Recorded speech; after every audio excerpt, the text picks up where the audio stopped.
Second year diploma in engineering ENTC ब्रांचचे जे काही माझे विद्यार्थी मित्र आहेत त्यांना एक सब्जेक्ट आहे PEC, principle of electronic communication.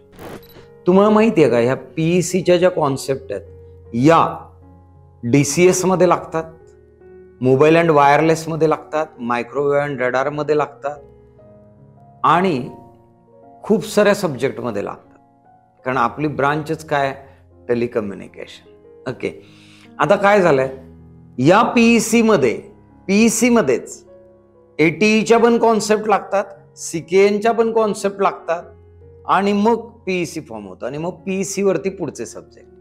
आता काय होतंय, ह्या कॉन्सेप्ट जर कळाल्या नाहीत तर मग आपण आपलं जे नॉलेज आहे ते अधांतरी राहतंय. मग इन डेप्थ नॉलेज घ्यायचं आहे. काय करायला बरं, 10 मिनिटात शिका. अहो कसं सर? अहो 10 मिनिटात कुठलीही कॉन्सेप्ट PEC मधली ही आपण सांगितलेली आहे, एक्सप्लेन केलेली आहे आणि ती ढाणे मास्तर ऑनलाईन अकॅडमीमध्ये तुम्हाला मिळेल. काय करायचंय, ढाणे मास्तर ॲप डाउनलोड करा आणि PECचा कोर्स ऑप्ट करा आणि करा शिकायला सुरुवात.